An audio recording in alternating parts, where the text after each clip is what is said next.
In the last lecture, you learned how to analyze your exit pages report. And in this lecture, you're going to learn how to analyze your goals report. This is extremely important. I really saved the best for last here. And if you want to see exactly how I got 1,000 email subscribers in a month, this report is really going to reveal all the details. So to access your goals report, it's right under behavior here. Just come down to conversions, come down to goals, and come down to overview here. And the question you really want to be asking yourself looking at this report is, are your conversion rates higher or lower than expected? And what incentives and pages have contributed most to your conversions? So remember once again that a conversion is really people completing an action that you want them to, like signing up for your mailing list. That is really the goal that I had set up. Now coming into the report and the overview, first off, I can see the conversion rate here. So a conversion rate of 21.95%, which I think is pretty high. It's bigger than I've seen on other sites that I have. So I'm pretty happy with that. And I think I put that good conversion rate down to some of the incentives and offers that I gave out.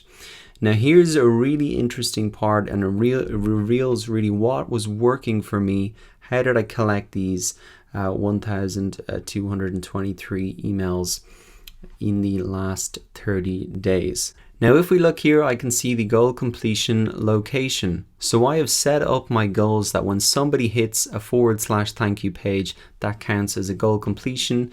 And when anybody signs up to my email list, I send them to this page. Now the very interesting thing here is that when people went to the /thank you download page, that contributed almost 90% of my email signups. So 905 email signups. Now, if people just went to the thank you page, that only contributed about 10%. Let's just ignore these and call it 90%, 10%. So what am I really talking about here? I'm talking about the difference between people signing up to my mailing list here, so in the sidebar, or people signing up to my mailing list because I've given them a big incentive here, like this one here. So for my SEO checklist, this was the biggest driver of email signups. You can see that it's a 26-point checklist.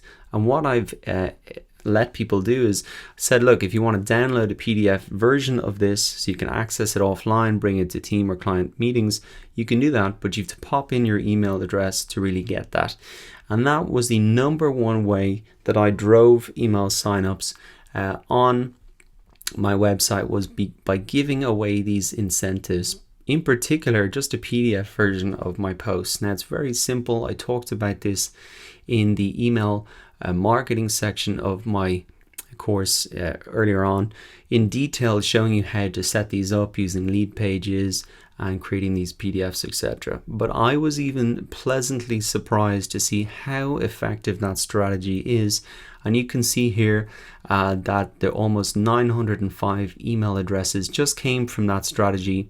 Not only on one post here, so not only on the SEO checklist, but also across the other ones as well. So if we look at YouTube marketing, I've set it up there as well, similar strategy. So imagine if I had not set up that incentive to build my email list, I would have missed out on 905 email addresses, and my email list would be about 10% of the size it is there. So I really encourage you to have a look at this strategy. Go back to the email marketing section, and if you haven't done so, really include those incentives to get people to sign up to your mailing list. Also, I think that's just a great way to see where those goal completions are coming from. Now let's have a look at the source medium.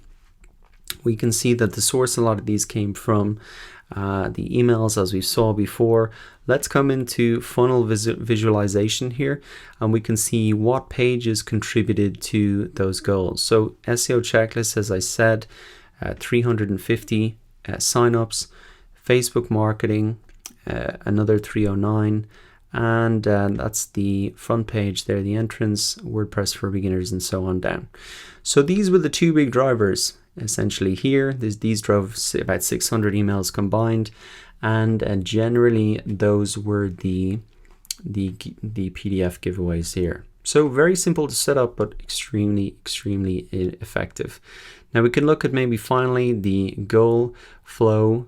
You can really see some of the pages that it came in from. Again, essentially that's a representation of another view of this. But I think those are the most important things, really coming into the overview, just to seeing where people are signing up, and then also coming into funnel visualization there. Now there's a lot more stuff down here as well in goal conversion. If you've got an e-commerce site, there's all sorts of other information that you can set up here. Multi-channel funnels. This kind of gets a bit more complicated. I wouldn't worry about it too much. I think for a lot of simpler sites like mine, it's just really measuring the goal, seeing where it's coming from, and seeing which pages contributed to that goal. So what I would encourage you to do now is come in to your insights report. Are conversion rates higher than expected? For me, they're a little bit higher than I expected. We'll see if that lasts over time. And I'm just going to note it down while I'm doing this report, 20%. What incentives have contributed to the conversions? It was really those PDF downloads and the SEO checklist and Facebook marketing, the big drivers. Because they had the most traffic and because they were incentives that people probably wanted, those have contributed a lot of traffic. All right, so that wraps up the final report that we've really looked at there, the conversion report.